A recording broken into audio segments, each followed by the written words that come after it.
here we go. It is 6. Understanding on election night as the future of our country takes shape. The 2022 midterms, next on MSNBC.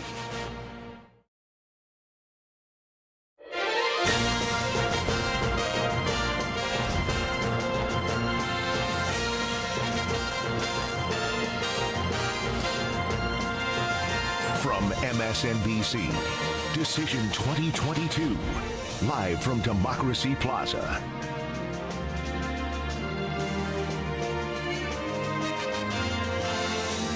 And here we go. It is 6 p.m. on the East Coast. I'm Rachel Maddow, coming to you live from our election night studio here at MSNBC headquarters. My companions on this long journey in tonight are here with me now. Joy Reid, Nicole Wallace, Chris Hayes, the great Ari Melber. We'll have future.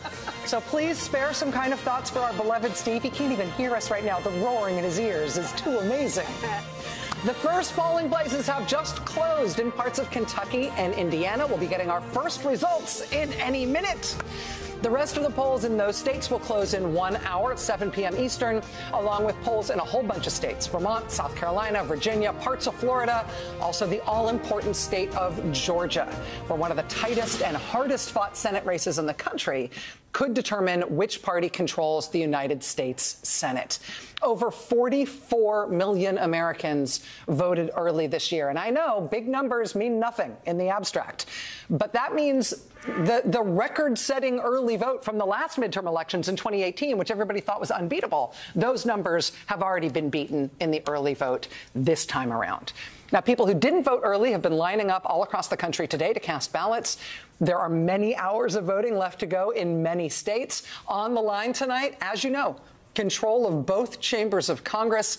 Democrats have an uphill battle to keep control of the House, where they have a very narrow majority right now. And history says the president's party always loses a significant number of seats, and particularly in a first-term midterm election like President Biden's party is facing now. In the Senate, it is democratically controlled, but it's 50-50. And it absolutely appears to be a jump ball tonight, which means it could hinge on any one of a number of extremely close races. Also on the line tonight, 36 governor's races, hotly contested races for Attorney General and Secretary of State. In some states tonight, the vote could determine whether abortion is banned. Democrats, including President Biden and former President Obama, have been warning heading into today that democracy itself is on the ballot.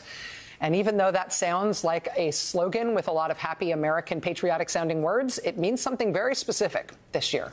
Something like 300 election deniers are running for office as Republicans across the country tonight. If they win, some of them could be in charge of how the next elections play out, whether vote totals are certified, whether winners are allowed to win, whether losers will have to acknowledge that they lost. It's that fundamental.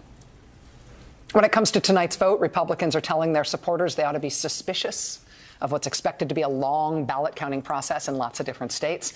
In particular, we've seen Republican legal maneuvers in the state of Pennsylvania today, even today, make it more likely that the vote counting in Pennsylvania will last through much of this week.